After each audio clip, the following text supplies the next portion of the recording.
Hello, how you doing? So my knee's completely fine now. I've had my stitches taken out, healing up quite nicely. It did incapacitate me a little bit, probably for about 4, maybe 5 days. Hence why I didn't release a video last week. The last thing you want to see is me sat in the boat watching television. I have got on with a couple of jobs though.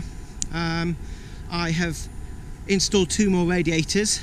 I've done the pipe work right to the very bow of the boat, round the end and back. It's in the bedroom and in the bathroom. Back in February when I got to King's Lock, along with the multi-fuel stove, the guys there also fitted a Webasto boiler. I wanted both as I didn't want to run the engine to heat my water, and it's nice to pop the heating on for a short period of time without lighting a full-blown fire. It's a thermo top C boiler and runs off 12 volts and the same red diesel as the boat's engine. As I have lots of space in the engine bay, we decided to fit it to the bulkhead between the cabin and the stern. It's simply screwed onto some marine ply. Next to it is the header tank that allows the water to expand, and you can also fill and top up the system with it. 2 holes have been drilled in the hull. A larger one for the exhaust and a smaller one for the hot water tank's pressure release. Although there was a tap already fitted to the diesel tank, this is not the correct location as per recent regulations, so the engineer needed to tap and install a new one.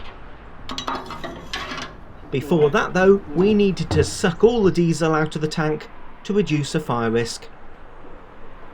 A new hole was tapped, albeit at a slight angle, and a new master tap was added. Copper piping was then clipped to the engine bay's cable and pipe runs that were welded in place when Alice was made. The first item in line is a heating oil filter from FAG. It also has a safety shut-off valve. Between the filter and the boiler is a 12-volt pump. You may notice the in-pipe and out-pipe are at opposite 90-degree angles and also connected to the pump via rubber hoses. This is said to drastically reduce any vibration and noise through the boat. On the other side of the bulkhead I have a 75-litre hot water tank, or as they're called on boats, a calorifier. Made by Shawjust, it has 2 separate coils. The bottom coil is fed by heavy-duty flexible hoses from the engine. When the engine runs, heat is dissipated through the coil, heating up the water.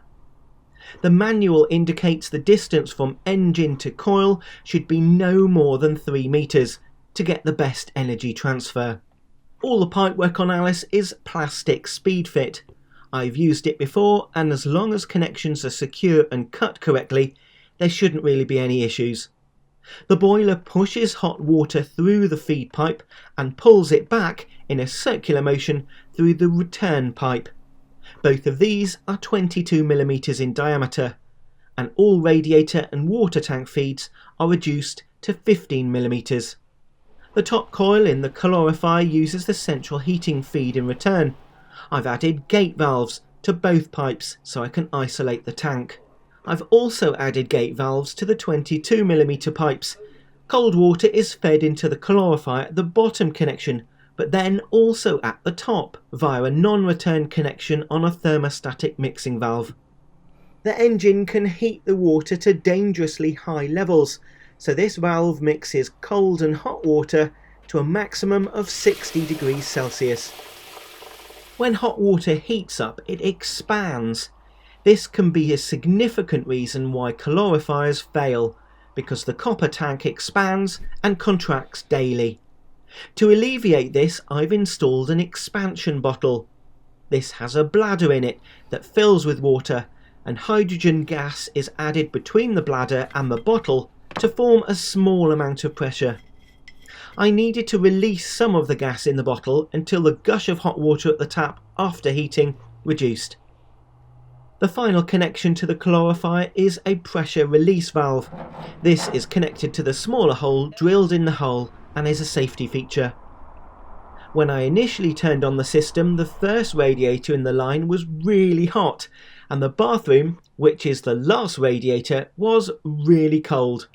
So I adjusted the regulator with an Allen key until each radiator gave the same even amount of heat. So today I'm at Brooks Brothers on Lenton Lane in Nottingham.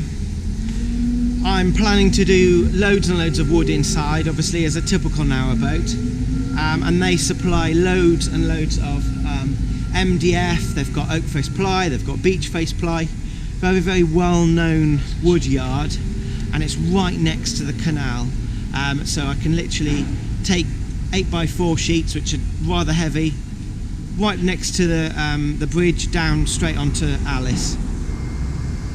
So I basically need to get a list together of all the different sheets of wood, the different types of trim, and come moor up on the canal here and do a great big shop all in one. I can come back and forth once I've got an account.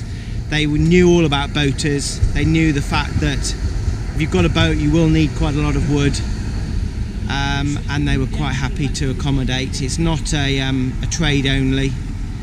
And once you've got an account you can just come in and buy bits and pieces. So I bet some of you have been thinking, why on earth has he fitted the radiators and he hasn't even fitted the lining yet? Well, I've done that because of two reasons really. One, it's September and every so often it gets a little bit cold in the evenings and cold in the mornings, so it's quite nice to pop a bit of central heating on. Not for very long because it's not a big boat to heat up, to be fair. And the second thing, more important thing really, is I needed to measure the amount of water that the whole system holds. That's because just like a car or a motorhome or an RV, boats with their central heating has water in it, and therefore it needs antifreeze. And antifreeze is added to a system as a percentage of the overall water. So I've got 16 litres of water in my system.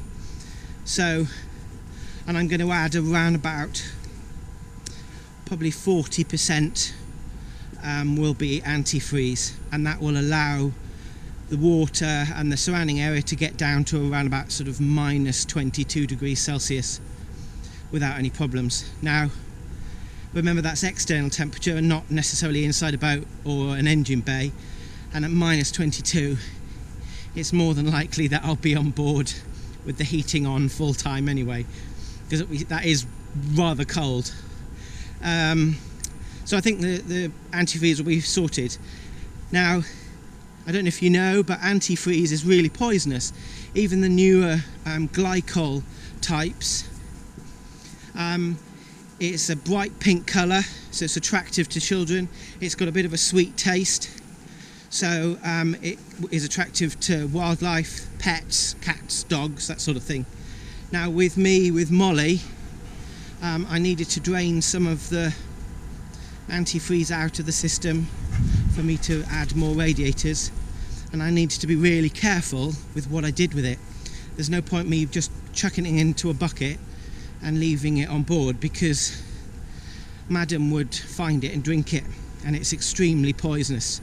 It affects the heart, the lungs, the brain, and the kidneys, and it's a horrible, slow and painful death for any pets and wildlife. So I removed that from the boat. I put it in a bucket in the actual engine bay so I could seal it off, and then when I was next near like a waste recycling centre, I put it in one of those massive containers that they usually put oil and things in, because I can't throw it in the canal because that will kill the fish.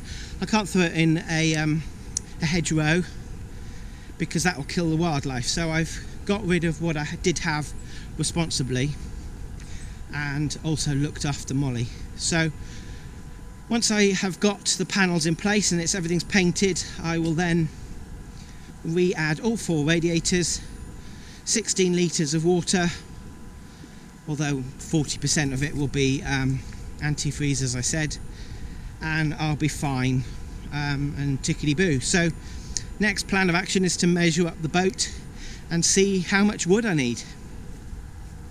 So if you like any of my videos, please do click the thumbs up down below, and if you're not subscribed, if you've got a red subscribe button, hit that Doesn't cost you anything, it's just purely to put it into a list for you. If you want to be notified of when new videos come out from Journey with Jono, click the little bell icon next to the subscribe button and you can request to be notified. It can ping up on your phone if you've got the YouTube app. It can be sent through as an email, that sort of thing. So I realise that I've been a bit sporadic with the videos this last couple of weeks, so that sort of feature would be quite good because you won't have to keep looking. And hopefully you'll find the videos useful.